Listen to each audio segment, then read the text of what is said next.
I'm looking forward to this week's trip to the CSA. After all, I'm practically an appliance myself. Then we'll find out about modems. But first, here's why light bulbs burn out. Cue, darling. The light bulb celebrated its 100th birthday in 1979. Although there are other ways to get light, the incandescent lamp is still the most popular. I looked up the word ubiquitous in the dictionary. It means present everywhere. By that definition, even air doesn't qualify. Light bulbs do, at least on Earth. Do you have any idea how many light bulbs have been manufactured since 1879? No! Neither do I. And every once in a while, someone tries to tell me that someone, somewhere, has invented a light bulb that will last forever. Of course, as the story goes, all the big light bulb manufacturers got together and had that person killed.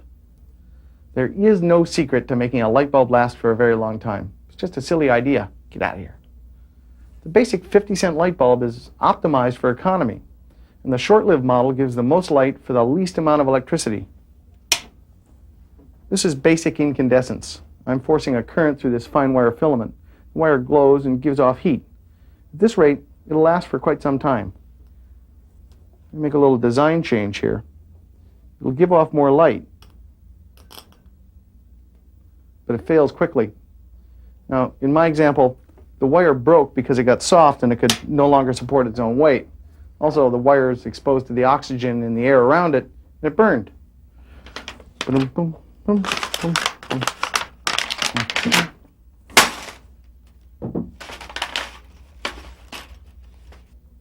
In a real light bulb, the fine wire filament has supports for its weight, and it's in an oxygen-free atmosphere, so it can't burn. It lasts forever. Hogwash! Well, the thing that eventually does in the light leaves its clue on the inside of the bulb. This dark spot is caused by metal that boiled off the filament and condensed on the inside of the glass. You can tell which way a bulb was burned by where that dark spot shows up. As more metal boils away, the wire gets thinner and thinner till it can no longer hang together and it breaks. The best time to smack a light bulb, incidentally, is when it's off. When it's on, the filament is near its molten state and it's pretty fragile. Now, the way to make a light bulb last for a very long time is to engineer it to burn cooler. Simply dimming it will do. There are various long life versions on the market, but long light bulbs come with a curse: inefficiency. So to get the most light for your money, you want the filament to burn as hot as possible. With that comes a shorter life. Now, unless you don't pay for electricity, the short-lived bulbs are the best light buy. An incandescent lamp that beats the run-hot, short-life phenomenon is the tungsten halogen lamp. If you're over 30 years old, you might know it as the quartz iodine lamp. These theoretically last forever, although my left headlight wasn't aware of this fact. The tungsten halogen lamp is an incandescent lamp designed to operate at really high temperatures. Because of the higher temperatures, the glass is a quartz compound. The original halogen inside was iodine. Nowadays, other halogens are used. Bromine and chlorine are halogens. The effect of the halogen atmosphere is to recombine boiled tungsten back onto the filament, so the filament never really gets thin. Asking tungsten halogen bulb experts why they fail is always good for a laugh. Some insist that it's the failure of the seals where the wires enter the glass that kills them. And others will look at a burned out tungsten halogen lamp and flatly deny that it happened. There are two sure ways to kill them. One is touch them with your fingers. The glass bulb runs at very high temperatures, and those finger oils plus high temperatures mean disaster. The other sure way to kill one is by operating at too low a temperature. Lamps that haven't been burned hot enough go black and die because the halogen effect relies on high temperatures. The tungsten halogen lamp hasn't made a big splash in residential lighting because of the high temperatures involved. There are a few household fixtures designed for them, though. The tungsten halogen lamp gives the most light per watt of any incandescent lamp, and it lasts the longest, too, which is a good thing because they're bloody expensive.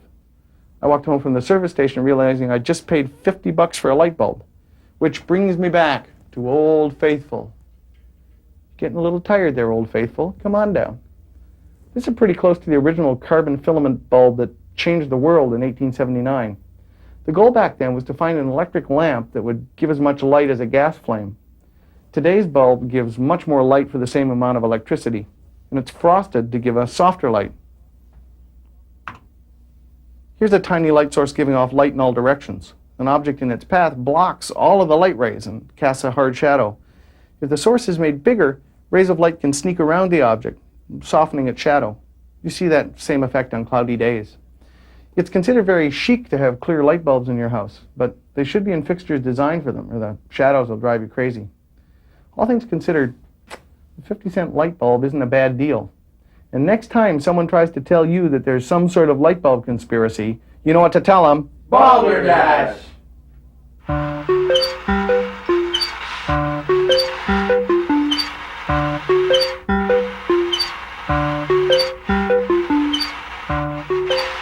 To heck with it.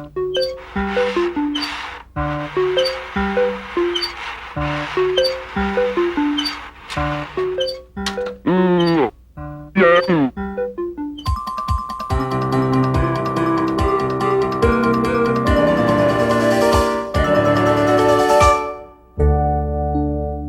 We've all seen the Canadian Standards Association's logo on consumer products, from hockey helmets to hairdryers. That little symbol represents quite a place. The CSA is concerned with the safety of various products. They can't protect you from dropping your iron on your foot, but they can make sure it won't shock you or burst into flames if it does.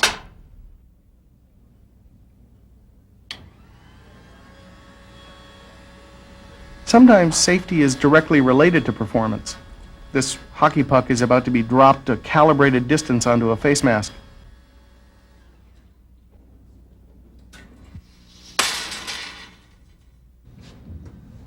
Here, an air cannon is about to fire a racquetball into a pair of racquetball goggles.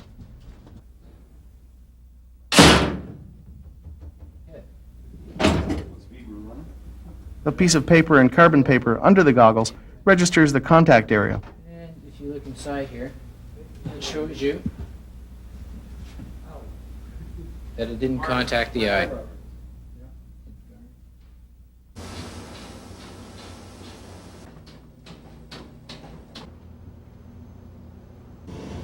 Products are tested under the kinds of conditions they'll encounter out in the cruel world, from normal use to the extreme. The rating plate on your outdoor appliances has probably spent a few simulated years in a weatherometer to see if it's still readable.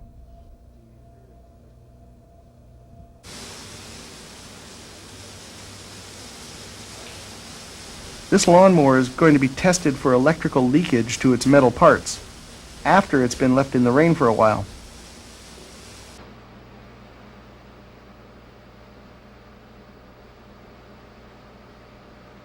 Motorized devices with carbon brushes are run for a while to build up internal carbon dust before the leakage test is done.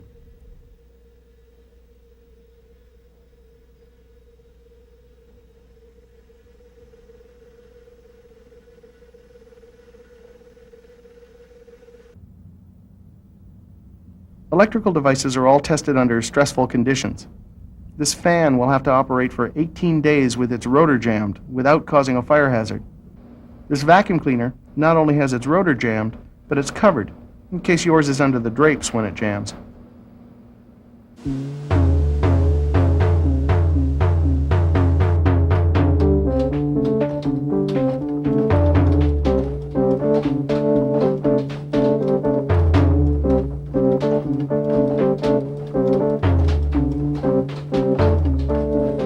Endurance testing is done under the same kind of loads that the device would normally have attached.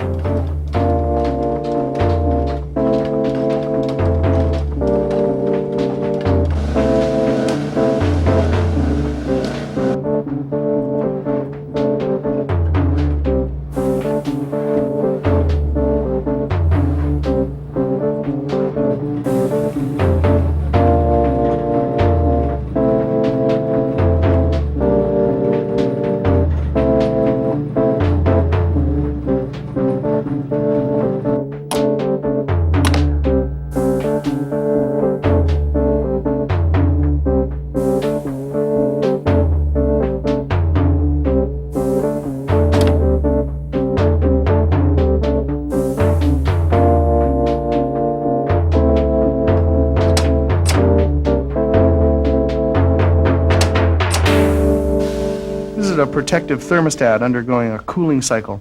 It'll be heated and cooled a lot of times.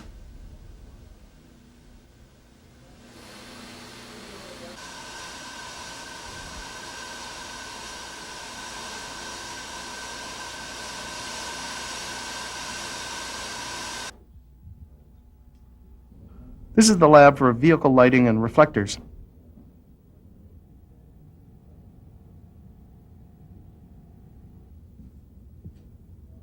Here's a projector and a sensor aimed at a bicycle reflector at the other end of the room.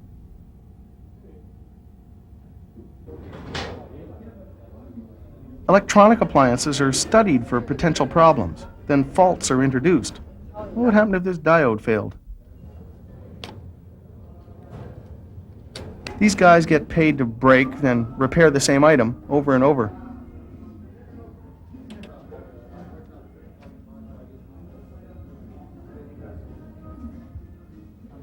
A telephone usually operates with a couple of volts of audio signal, but lightning can induce up to 1,000 volts into the lines. This test ensures that your hearing won't be damaged if that happens. Exactly 1,000 volts.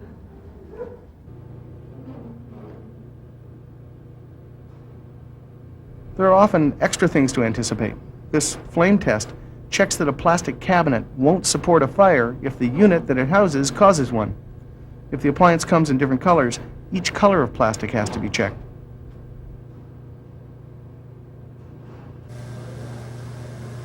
This hard hat will not only protect you from falling objects, but it will withstand several thousand volts as well.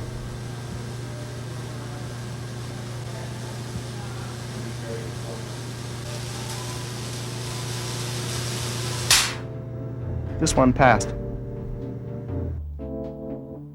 Here's a safety boot getting a high-tech hotfoot.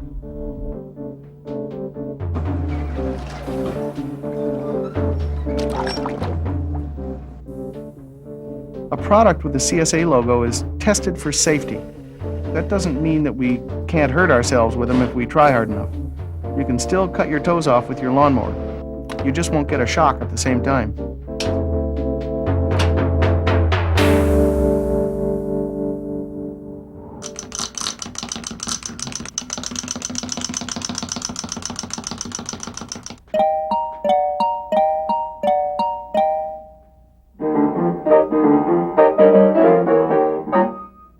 So you've had a hard day at the computer. You updated your books, written some letters, sent some invoices, paid some bills, learned a new programming language, calculated a few things, played some games. You know, you've only scratched the surface of personal computers. With some relatively simple software and hardware, you're ready to connect into the endless realm of telecommunications.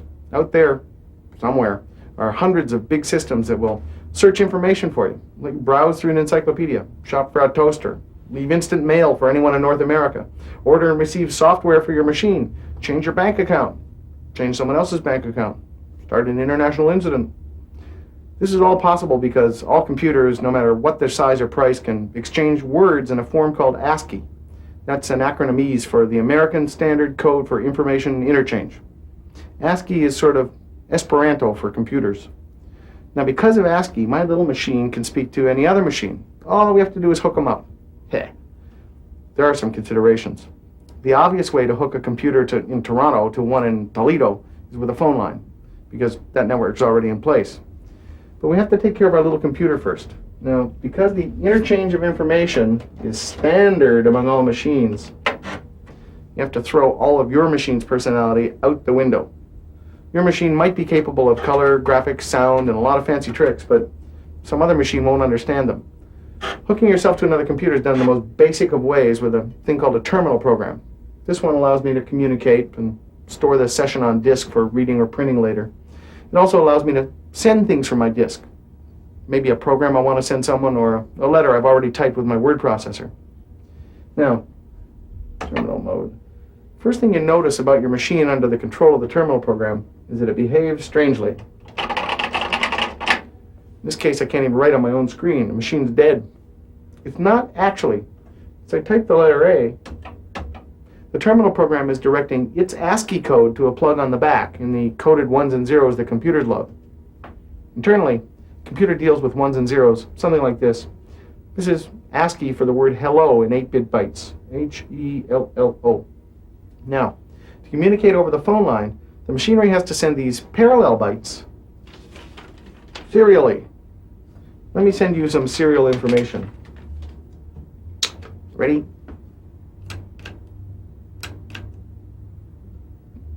There. Now, I just indicated 0, 1, 0, 0, 1, 0, 0, 0. But you just saw the light twice. So how can you tell how many zeros are in between? Timing. See, if you know how long I consider each digit to last, you can keep track of how many digits are there. I have to help you out a bit, though. Here's that 8-bit byte that represents the letter H. Now, the entire range of characters that ASCII sends can be represented by 7 bits of data. 7 bits can be any of 128 different patterns.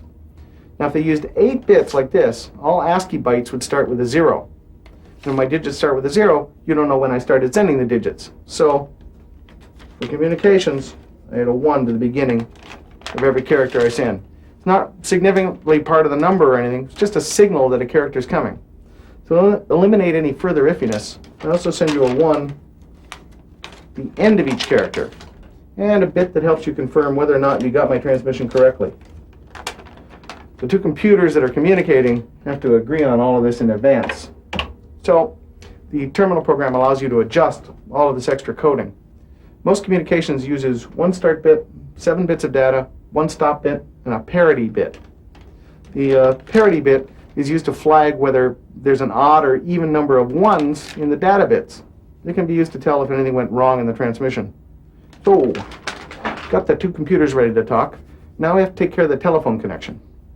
Phones, as you may have noticed, handle talking and singing, whistling sounds, not 1s and 0s. So, there's no point in fooling around. We're going to change the 1s and 0s into sounds. This is a modem. That's contraction talk for modulator demodulator, or modulator bimodulator. It plugs into the computer and it converts its 1s and 0s into little whistles. Now, we need two-way communication, so the modem's designed around 4 different sets of tones. 2 represent the 1s and 0s on the way out of my machine, and the lower set of tones are the 1s and 0s coming back. This is a pretty basic modem. Earlier models had a confusing switch labeled originate and receive. Modern modems just listen to the other modem and adjust themselves accordingly. It doesn't really matter which computer is sending which set of tones, as long as both modems know who's doing what. The computer answering the call can be the originator or the receiver. Modems that are fancier still will dial the phone themselves and answer it too. I think that's scary. Well, let's call someone. Now, I have an amplifier connected to the phone line so you can hear what the modems hear. I'm going to dial the call and wait for the other modem to answer the phone by sending out its tone. Then I'm going to enable mine.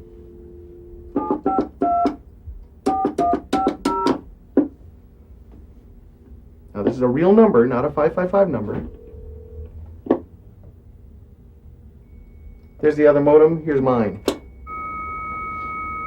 Now, when I type, you're going to hear a chirping sound. That's the 2 tones I'm sending, switching back and forth, and the other machine responding. And now, my typing's coming on the screen.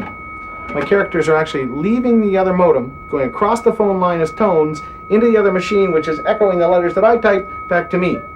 That's why typing seems just a little bit weird in this terminal mode. What I type's traveled a long way to get to the screen. Have you heard enough modems now?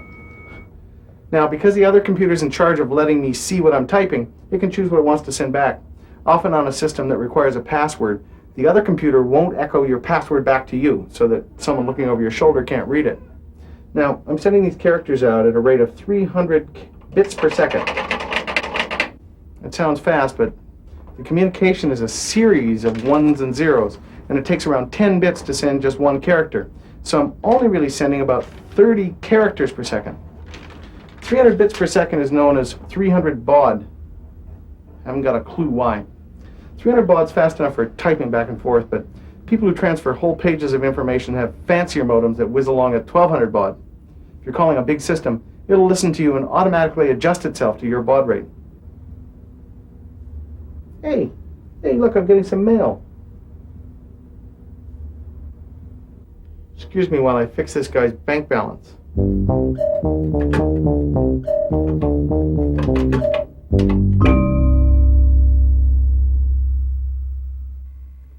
Sometimes I like to do things on camera that I normally wouldn't have an excuse for doing. So when I needed the insides of a light bulb for the light bulb item, I decided it'd just be cute to break one right on camera. So the first thing I did was I broke one to make sure that it wouldn't smash the insides. Worked great. And of course, we recorded the item, and I smashed one in a bag. Worked great. But you see, we only have one camera here, and that means that when we finish an item, we have to go back and recreate all of the close-ups. Then editing makes it look as if we had more than one camera. Here's what happened when we went to shoot the close-up of the light bulb breaking. Stand by. In 3, 2, 1, go.